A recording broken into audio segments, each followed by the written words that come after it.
Breaking news. We need to dip back into what's going on Capitol Hill. That is the FBI Director James Comey, who is battling Apple to crack open that iPhone of the terrorist who killed 14 people on December 2nd in San Bernardino. Right now, he is making the so-called key to the door analogy at the moment, saying just give us the key that will only open one single door, one single phone, because Apple's concern is you give them the key to the software, they open it up, and it can be used on anybody. Let us bring in former Texas Congressman Dr. Ron Paul, Liberty Report host as well. Dr. Paul, you have been a stalwart when it comes to sticking up for personal privacy.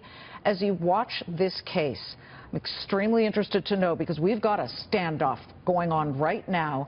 Apple wants what it wants, and that's to not open the phone. FBI wants to open the phone. Where do you stand on this? Well, I think the standoff is between the Constitution and those who would like to use arbitrary authority on the people and violate the Constitution. So I think this is all about it. But you have to think about Comey's reputation. He's the guy that justified torture, and now he's the one on the defense about what the FBI really wants. He says, oh, it's just this one time, and now we find out there are 7 cases, and now we have the FBI admitting that it is a precedent-setting standard that they want. So I think he has lost all credibility, on what he's talking about, and he's lost all credibility that he has any real desire to defend the Constitution, and that's why I think Apple is a much better defender of our liberties than our government at this moment. Apple wants Congress to decide. You now have the White House in the last hour saying it's going to take a long time. It will not be a quick attempt to create something like this. It involves highly technical discussion, of which I'm sure you'd agree a lot of people in Congress don't have the knowledge of. But do you trust Congress to understand both the minutia technologically and the big, I guess, implications constitutionally? It's hard to trust anybody, but I think I trust the Congress, because there might be somebody there that has a strong belief than I would the FBI. And also, Congress has already spoken to this. They have given the authority to use encryption. Matter of fact, they like it when Apple develops encryption so they can use it. But what they want is a monopoly control of it. They don't want the people to have encryption to protect themselves against the snooping of government. And that's where the real problem is coming in. But the authority is there. But worries me is a little bit what you're alluding to. If it goes back to the Congress to reassess this law, can we depend on the Congress? It's a shame, but we shouldn't even be worrying about that, because the Constitution is rather clear about this. That our privacy should be protected. Let me push back a little bit on something you said. You said that FBI's Comey, the head of the director there, has, quote, lost all credibility. He hasn't with some Americans who feel very strongly that, yes, they love their privacy, but privacy has its limits.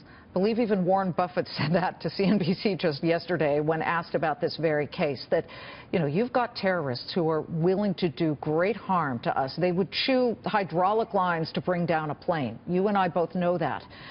Why would he lose credibility for sticking up for at least that part of the conversation? Well, he will with people who know and understand the Constitution.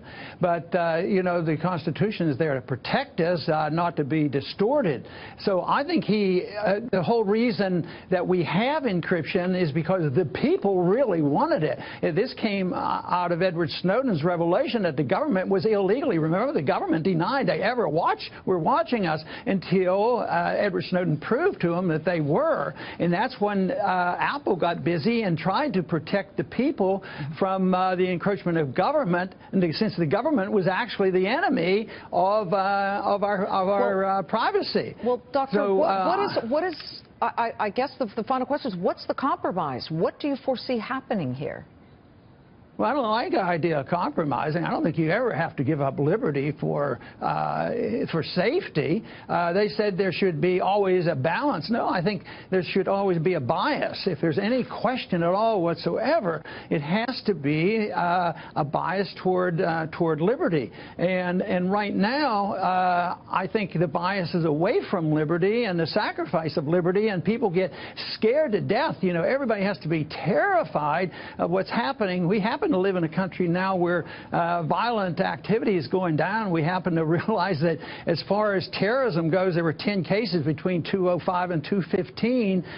No, I'm sorry, 14 people killed. So it's a serious problem. But it's not enough to justify just throwing out the Constitution and the issue of privacy, you know, because somebody says, well, we're going to make you safe. Well, the word safety doesn't exist in the Constitution. The Constitution exists to protect our liberties, and we should protect our privacy, so we should have the right of encryption rather than, it's sort of like the gun issue. You know, the guns were there originally to protect us against a tyrannical government. Encryption is there to protect us against a tyrannical government that's going to spy on every single thing that we do, and we shouldn't throw the Constitution out just for this so-called security.